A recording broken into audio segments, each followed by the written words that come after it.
Buckle up, everybody, because we're diving headfirst into a Champions League showdown that could make or break some seasons. I'm talking Aston Villa versus Celtic. Ooh, yeah.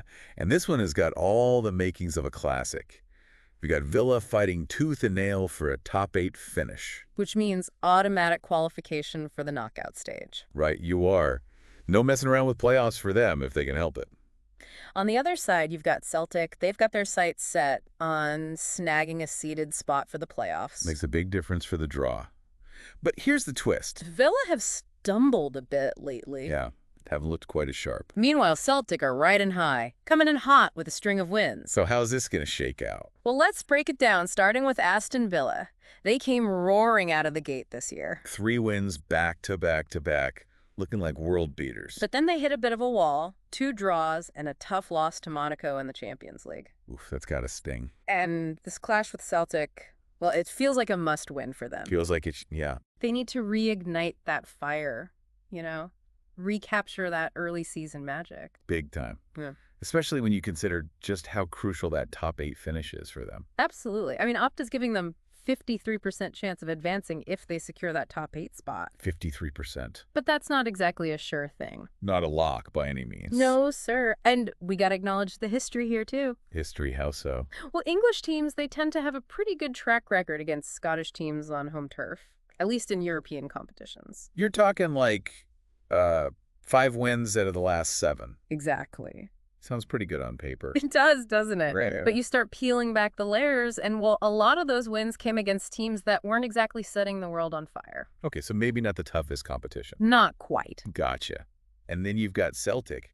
They're coming into this match red on. 5 wins out of their last 6, only drop points in a draw. Wow, that's impressive. And they've already locked up a top 24 spot, so there's a bit of freedom there. No pressure, really. Yeah. They're not going to rest on their laurels, though. They still want that seeded spot. Yeah. Makes a difference. Big time. But their record against English teams lately has been, well, let's just say it's been a bit draw happy. Huh? 3 consecutive draws. Just can't seem to get over that hump. Nope. Haven't been able to break through for a win against English opposition. And historically, away games in the Champions League haven't exactly been their forte either. I'm sensing a but coming. Only 1 win in their last 21 away matches in the main draw. Ouch. Not pretty. Okay, so we've got the stage set. Yeah. Villa, desperate for a win. Celtic riding high, but with some historical baggage to contend with. Who are the players we should be keeping an eye on? Well, you mentioned Morgan Rogers, Aston Villa's young attacker. 14 shots in the Champions League this season and still hasn't found the back of the net. He's got the talent, there's no doubt about that. But he just hasn't been able to put it all together. Could this be the game where he breaks through? It's possible. He's definitely not afraid to shoot.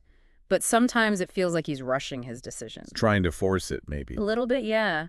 You look at those 14 shots, and a lot of them have been from tough angles, long-range efforts, low percentage stuff. So it's not just about quantity, it's about quality, too. Yeah.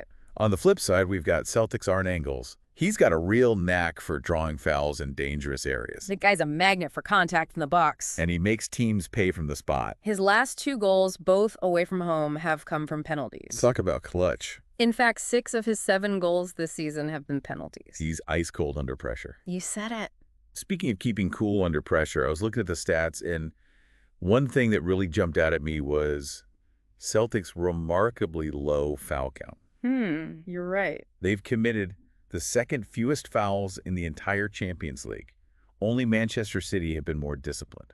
That's incredible. Right. Makes you wonder what their secret is. Well, it suggests a real emphasis on tactical discipline. Well, they seem to prioritize maintaining their defensive shape, avoiding those risky lunges. Smart. But could that actually play into Villa's hands? You're thinking, if Villa are desperate for a win and pushing forward, Yeah. could Celtic's conservative approach actually create space for Villa's attackers to exploit? Exactly. It's almost counterintuitive. I see what you're saying. You'd think the team needing a big win would be the one committing more fouls. Desperate to win the ball back. But in this case, it could be Celtic's more restrained approach that backfires. It's a fascinating dynamic. So we've got this really intriguing tactical clash brewing here. Villa's need for goals versus Celtic's disciplined defense. And given Celtic's recent tendency for draws against English opposition. It's not hard to imagine this match ending in a stalemate. A draw wouldn't do much to have either team's ultimate goal. Nope, Villa need a decisive win. Celicans wants to maintain their momentum with another victory. A high-scoring draw wouldn't really satisfy either side, would it? Probably not. This is such a fascinating matchup. So many layers to unpack. It's not just about the current form, it's about the underlying tactical approaches and how those might clash. What do you think is the key factor that could decide this match? Let us know. Yeah, we'd love to hear your thoughts. We'll be back soon with another deep dive into the world of football. Catch you later.